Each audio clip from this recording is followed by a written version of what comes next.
Hey everyone, welcome back.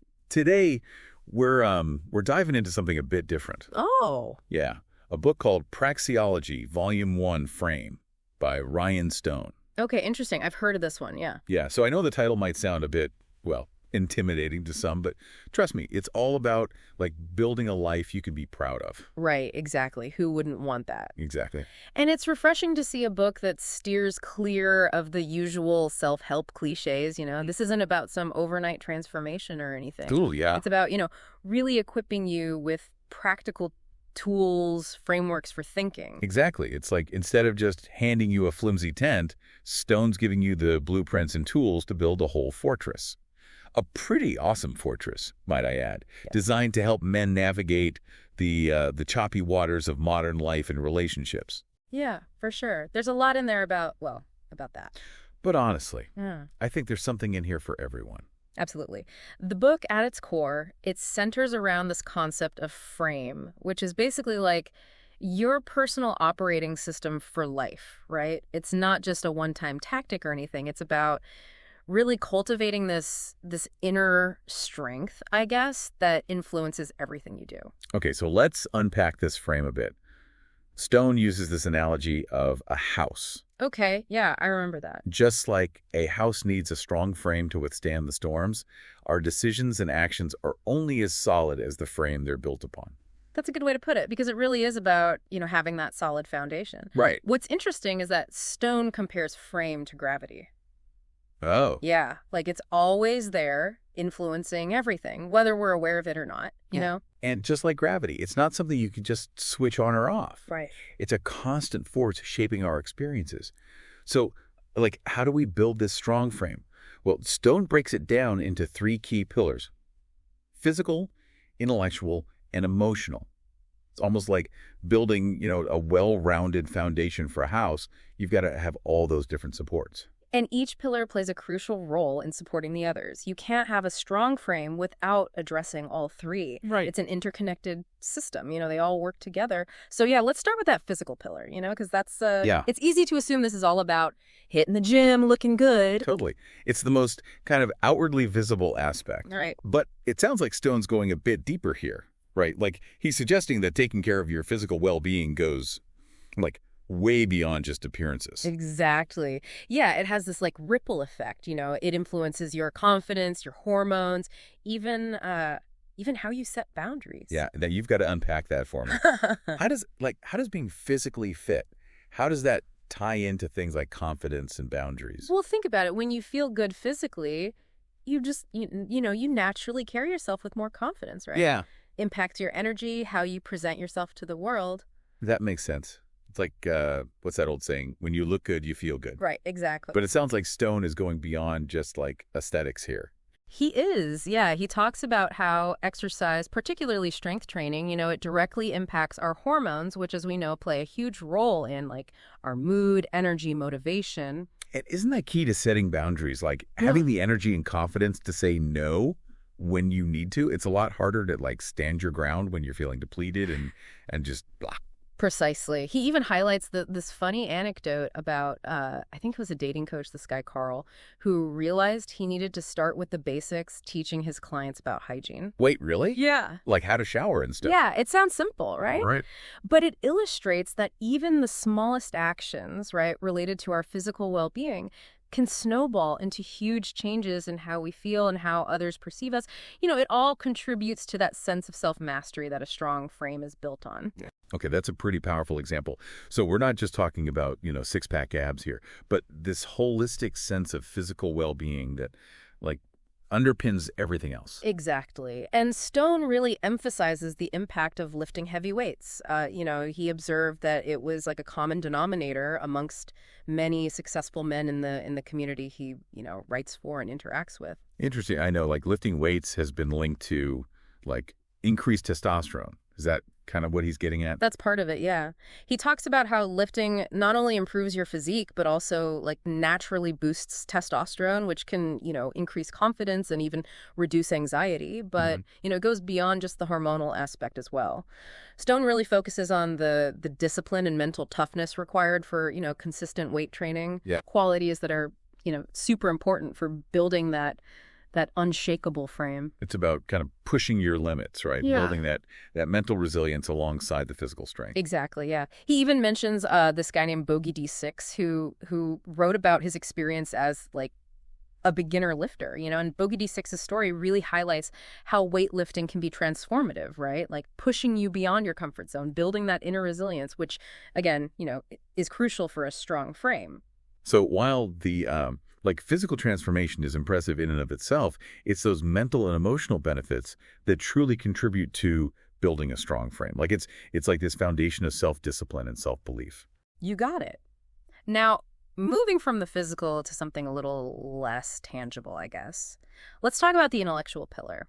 This one's all about, building your mental toolkit, developing those useful mental models to navigate the world around you. Mental models. Yeah. That sounds intriguing, but a little abstract. Mm. Can you give me an example of like what a mental model looks like in action? Okay, so think of it like this stone isn't trying to dictate what you should think, right? Right. But rather how to think.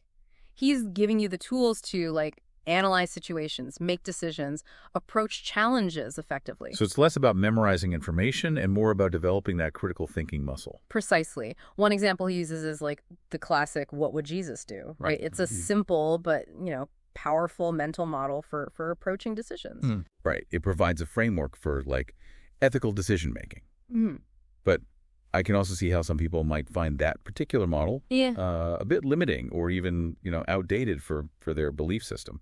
And that's fine. The key here is finding mental models that resonate with you and your values. Stone emphasizes that it's about, building your own toolkit, not, adopting someone else's wholesale. So it's about finding those frameworks that help you make sense of the world and your place in it. What other mental models does he discuss in the book? Well, he mentions an analogy from an author who goes by Whisper, who talks about the importance of questioning advice before, blindly following it. Whisper compares it to someone telling you to wear a bucket on your head. You'd question that, right? You wouldn't just do it without understanding why. It's about looking at the potential outcomes, not just the surface level suggestion. That's a really vivid way to illustrate that point. It reminds me of the saying, don't believe everything you think. We need to question the information that we're taking in and evaluate its validity. Exactly. It's about developing that critical thinking, that ability to question, analyze, and make informed decisions based on, evidence and logic, not just blind faith or someone else's say-so. And Stone argues that this discerning approach is crucial for building a strong intellectual pillar. It's like having a built-in BS detector.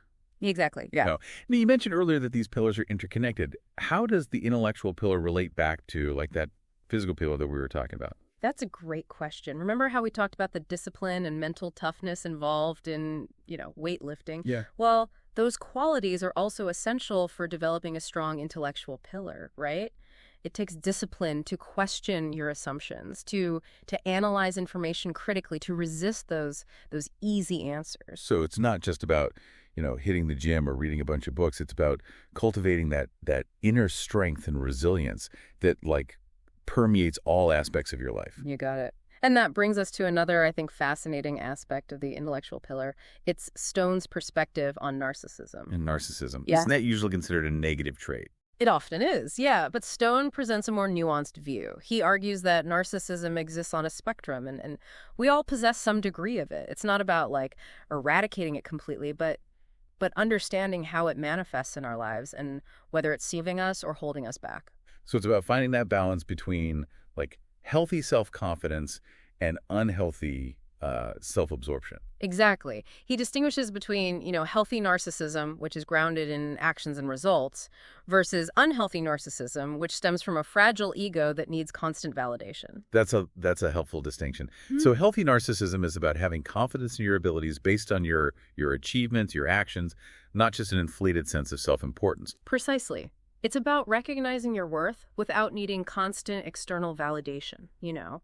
And this awareness of our own narcissistic tendencies and how they might be influencing our thoughts and actions is a key aspect of developing, a strong intellectual pillar. It's like holding up a mirror to ourselves, and understanding our motivations and how they shape our interactions with the world. Exactly. And that kind of self-awareness is essential for building a strong frame because it allows us to make conscious choices rather than being ruled by, unconscious biases and insecurities. So we've talked about, building that strong physical pillar and then kind of sharpening our mental tools with that intellectual pillar.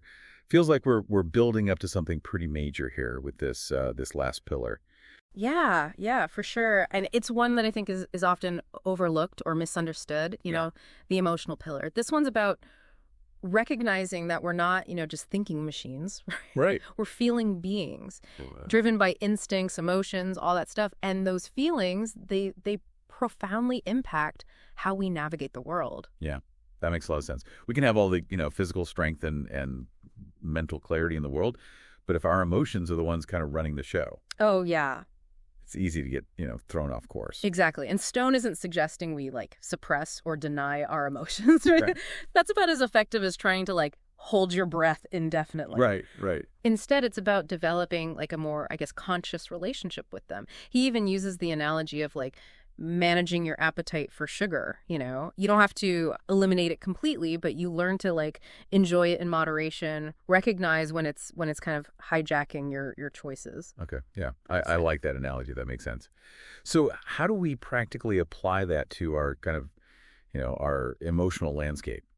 Well, I think it starts with self-awareness, right? Noticing those emotional triggers that send us into, fight or flight mode or lead us down a rabbit hole of negativity, all that. Once we can identify those triggers, then we can start to create a little space between, the stimulus and our reaction. So instead of just reacting impulsively, we can choose a more, I guess, skillful response. Exactly. Stone talks about channeling that emotional energy in a constructive way. It's taking that raw emotional energy and transforming it into fuel for, growth, for positive action. Right.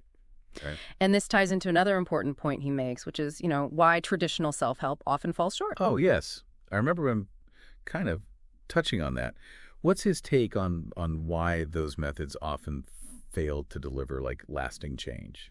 Well, he argues that, a lot of self-help relies on these absolute statements called categorical imperatives, things like always be confident or never give up. Right. Yeah. While those sound motivating on the surface. Yeah. They often set us up for failure because, life is messy and those rigid rules, they rarely apply in every situation.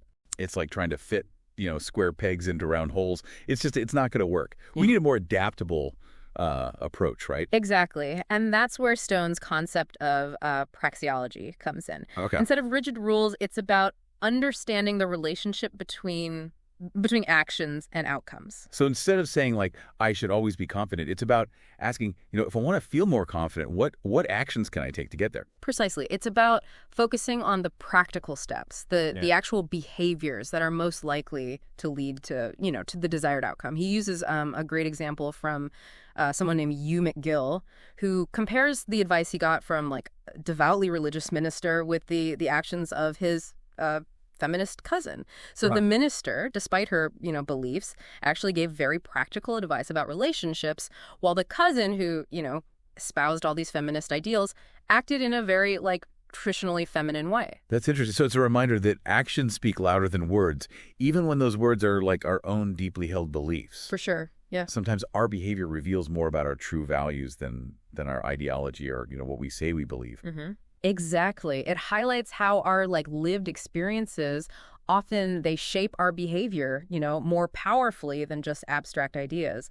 And praxeology is all about observing those actions, those real world behaviors, and understanding their impact. It's like becoming a scientist of your own life. Yeah. Experimenting with different approaches and observing those results. But how do we actually track all of this? How do we know what's working and what needs, adjusting? I mean, we can't exactly run lab tests on our emotions, right? Right. That's where field reports come in. It's like having a personal journal for your self-improvement journey. Field reports, so like a secret agent documenting their missions. In a way, yeah. It's about becoming a keen observer of your own life, right? Like paying attention to those subtle nuances and patterns that we often miss in the hustle and bustle of everyday life. So it's not just about like jotting down our feelings in a diary, but really taking a step back and analyzing our experiences. Exactly. Stone emphasizes writing these reports from a place of like detached observation, not emotional indulgence. Okay. It's about noticing those recurring themes, the situations where we tend to react the same way, and then using that information to make more conscious choices moving forward. It's about identifying those blind spots, those patterns of behavior that might be like holding us back, and then finding more effective ways of responding. You got it.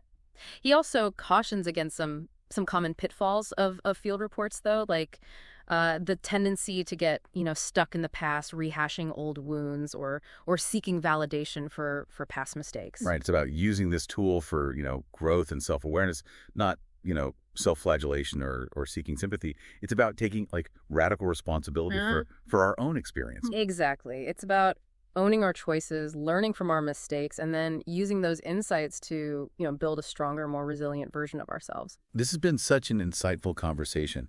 Stone's book really, really challenges us to think differently about personal development. It's not about following someone else's rules or seeking like quick fixes. It's about doing the inner work, building that unshakable frame from the inside out so we can navigate the world with confidence, with clarity, and really, really design a life that we're proud to live. And it's a journey, not a destination. There's no finish line, no point where we can say, okay, I built my perfect frame, check that box, done. Right. It's an ongoing process of self-discovery, experimentation, refinement. And the beauty of it is that we get to choose what we want that frame to look like.